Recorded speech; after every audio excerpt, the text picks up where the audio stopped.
Hello, magandang araw po sa ating lahat. Ito po ang inyong lingkod, ang Munting Tinig ng Ordinaryong Filipino. Welcome po sa ating Munting Tinig channel. At kung kayo po ay bago sa ating Munting Tinig channel, huwag kalimutan mag-like, mag-share, and mag-subscribe. And please don't forget also to click the notification bell, yung parang kampana dyan, para kapag mag-upload ako ng mga videos, at the same time, mag-conduct ako ng live stream, ma-notify kayo kaagad at updated kayo kung ano po yung activity ng channel na ito. At huwag nyo din kalimutan manood ng mga advertisement, okay? And if you want to join our community, click nyo lang po dyan ang join button at mamili kayo kung ano po ang inyong gusto. Ngayong umaga, kasi alas 6:15 na po ng umaga dito sa Pilipinas, May 23, 2025, pag-usapan natin ang pagyanig ng mundo ng mga hindi nakakaintindi at nakakaunawa sa strategy at galing, talino, kakayahan, lakas, tapang, at yung tinatawag na pagiging matatag ng ating mahal na presidente sa kanyang panawagan na magbitiw ang lahat ng kanyang mga cabinet officials, wherein grabe talaga umani ng samot-saring mga reaksyon. At hanggang ngayon, hindi pa rin po maiwasan ng mga Duterte diehard supporters na magkomentaryo. Kasi alam mo, to be honest, yung ginawa ni PBBM, nayanig talaga ang mundo ng kanyang kritik. Hindi nyo ba alam na pinapasakay lang kayo ng presidente para lalo ninyong isipin na si PBBM ay mahina? Kasi yan man talaga yung palagi nyo eh. Yan man talaga yung naratibo ninyo, mga Duterte diehard supporters, right? Lahat ng kritiko ng ating mahal na presidenteng Bongbong Marcos, sinasabi na si PBBM ay isang mahinang nilalang, isang lame duck, di ba? Pero sa totoo lang, at least, nalabas ni PBBM kung ano po ang mga gusto nyo pang sabihin laban sa kanya. Anticipated na po yan ng ating mahal na presidente. Calculated na po ng ating mahal na Pangulong Bongbong Marcos kung ano po ang magiging reaksyon ng kanyang mga kritiko. So alam po ni PBBM na aani po ng samot-saring reaksyon ang kanyang desisyon na magbitiw lahat ng kanyang mga cabinet officials, including yung mga advisor. Dahil hindi kayo nakakaintindi, dahil kritik lang kayo ng kritik, na wala sa isip ninyo na isa po yan sa pamamaraan upang ipakita ni PBBM na kontrolado pa rin ni PBBM ang gobyerno. Kasi mantakin mo, pag bibitawin niya lahat ng kanyang mga cabinet officials, President is in control. Kaya tingnan mo, nag-render ka agad-agad ng resignation. Yan ay pagpapatunay, ang pagpapanawagan. Tsaka, kahit sa ibang lugar, pag kalahati ng kanyang term, ay talagang pinaparender ng courtesy resignation. Hindi man palagi, pero yung instance na yan, nangyayari talaga yan. Yung mga hindi lang nakaintindi, yung hindi lang nakaunawa, yung putak ng putak, batikos ng batikos, ayun, okay, na misinterpret nila na ito po ay isang hakbang ng kaduwagan. Katulad lang, lalong-lalo na yung si Richard Hidarian. Alam mo, nagugulat ako sa mga political analyst. Akala ko ba mahina si PBBM? Pero bakit parang kayo ang nagiging mahina sa utak? Kung makapag-analyze kayo, akala nyo ang mga desisyon ng ating mahal na presidente ay hindi po naaayon sa kung ano po yung kanyang paningin sa pangkabuuan, sa pangkalahatan at sa tinatawag na partisan politics. Kung maro kayo, si PBBM, bistado na kayo. Alam ni PBBM kung ano po ang magiging reaksyon, kung ano po yung tinatawag na domino effects ng kanyang decision na yan. At that is a political will.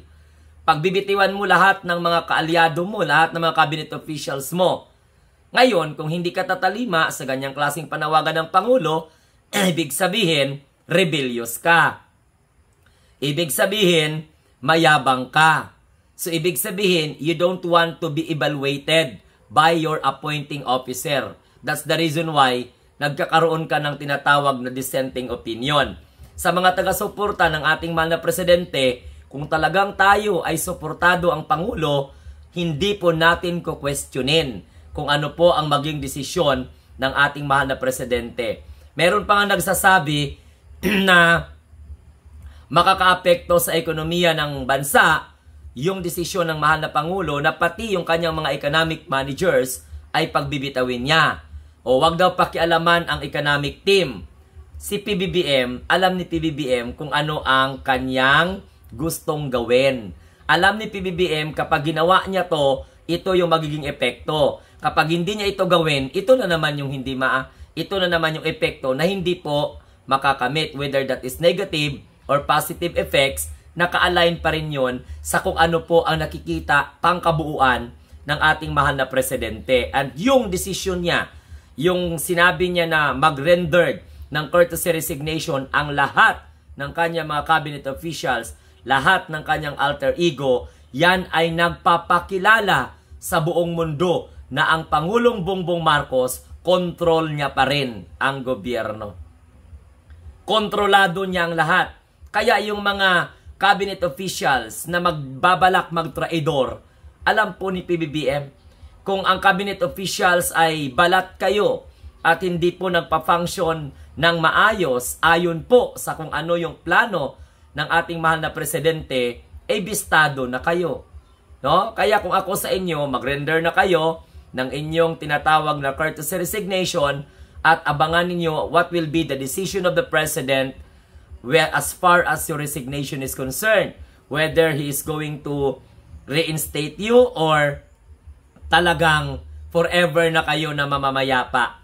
At yung mga mamamayapa forever, pustahan tayo, magiging kritiko yan ng Marcos administration. Kasi si PBBM, pinag-aaralan ni PBBM ang bawat karakter, ang bawat performance ng kanyang mga appointed officials. Lalong-lalo na kapag ikaw po ay alter ego. Hindi ka makakaligtas sa mapamanuring mata ng ating mahal na presidente. Kasi si PBBM kasi, performance-based po yan na pagkatao. No? Output-oriented po yan. At saka si PBBM hindi po mahilig magpahiya ng tao. Binibigyan kayo ng tinatawag na graceful exit. Kaya ng pinaliwanag ko nung mga nakaraan sa aking mga vlog, mga uploaded video, o ulitin ko. Yan ay pamamaraan upang makita ng tao ng ating mahal na presidente ay nag-iisip. Kaya yung nagsasabi na sign of weakness, sign of confusion, bakit? Sino ba naman ang nagsabi sa inyo na ma-confuse kayo sa galaw ng presidente? Dahil sa sobrang ninyong pagbantay sa ating mahal na Pangulo, kahit tama pa at naaayon sa tama ang kanyang mga ginagawa, ay mga negative comments pa rin kayo. Political analyst kayo, tapos you had been studying PBBM for a long time. Tapos hindi nyo pakapa kung ano po at paano gumalaw ang ating mahal na presidente at kung paano gumawa ng isang desisyon. Tingnan mo ngayon, nasa shock pa ang mga Duterte Dehad supporters, including yung mga supporter ng ating mahal na presidente na isang hakbang na lang kakalabanin na nila ang mahal na Pangulo dahil sa tingin nila mali itong desisyon ni Pangulong Bongbong Marcos na pag-rendered ng courtesy resignation ng mga cabinet officials. Tandaan po ninyo ha, nakasalalay sa trust and confidence ng mahal na Pangulong Bongbong Marcos yung mga nakaupo na mga cabinet officials. Anytime, pwede na niyang tanggalin. Pwede niyang sabihin sa utak niya, after 2 years, palitan kita. After 3 years, dapat mag-rendered kayo ng courtesy of resignation.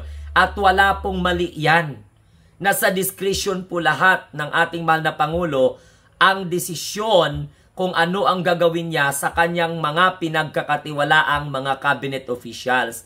Kung pag-resignin man yan ng ating mahal na Pangulo, courtesy resignation, may dahilan po yan. At ang Pangulo lang po ang nakakaalam na hindi po kailangan makialam tayo. Kaya ako once again, uulitin ko, as pro-government supporters at naituring na social media influencers supporting the administration, I don't have any doubt. I don't have any dissatisfaction with regards to the decision of the President that all his cabinet official must render ASAP courtesy resignation. At yan ay nagpapatunay na ang pagpulisiya na yan ng ating mahal na Presidente ay ipinapakita niya na po siya ay in control pa rin niya. Kaya kayo dyan ng mga cabinet officials na nagbabalak traidorin si PBBM, mag-ingat kayo. Kasi ang Pangulo hindi po nagsasalita yan. Sino ba namang mag-akala kahapon na sabihin po ng mahal na Pangulo yan? Di ba? Wala.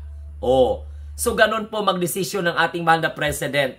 Magkaka-culture siya kayo the way President Bongbong Marcos make a particular or certain what they call decision. Whether that is political or personal. Kasi si PBBM, man of wisdom man yan. He is a man of vision. And he wanted to realize that vision through performing whatever mission being instituted, okay, to him by the Filipino people. Okay? So, yung mga nangyayari sa gobyerno ngayon, kung hindi ka matalino, hindi mo maiintindihan ang galaw ng ating mahal na Presidente. Kaya congratulations sa mga supporter ng ating mahal na Presidente na hindi question, okay, ang integridad, ang pagiging decision maker ng ating mahal na Pangulo. Kaya saludo ako sa lahat ng mga Pilipino na sumusuporta kay Pangulong Bongbong Marcos na hindi po minasama ang kanyang desisyon sa pag-resign sa lahat ng kanyang mga cabinet officials. Because as soon as possible, whether you like it or whether you like it very much, the reason will prevail. And you will be able to know what are really the reason behind that such kind of policy or decision made by President Bongbong Marcos. Okay? So aasahan natin ngayong araw na marami pa tayong mababasa na mga magre-render ng courtesy resignation. Dapat 100%. Okay? So that the government can recalibrate, PBBM can recalibrate, okay, start or reset everything and find someone fitted with that particular positions. So ako, bilang social media influencers na sumusuporta kay Pangulong Bongbong Marcos na walang bayad, walang nag-utos, walang nag-impluensya, naging pro-government ako, hindi dahil sa ako ay isang bayaran. No, hindi po tayo bayaran. Kaya, sa mga hindi po naniniwala kay PBBM dyan, di kayo na lang ang magpresidente. Okay? Sana wag ninyong gayahin ang mga Duterte diehard supporters na mga reklamador. Hindi nila kasi nauunawaan kung ano ang dahilan kung bakit yan ang ginawa ng ating Pangulong Bongbong Marcos. Okay? So once again, kung kayo po ay bago sa ating Munting Tinig channel, huwag kalimutan mag-share, like, and subscribe. And don't forget to click the notification bell para lalo kayong updated at lagi kayong updated pag tayo po ay mag-upload ng mga video like this at magkakandak lang live stream para magkakausap-usap tayo at magkakaintindihan. Magandang araw po sa inyong lahat.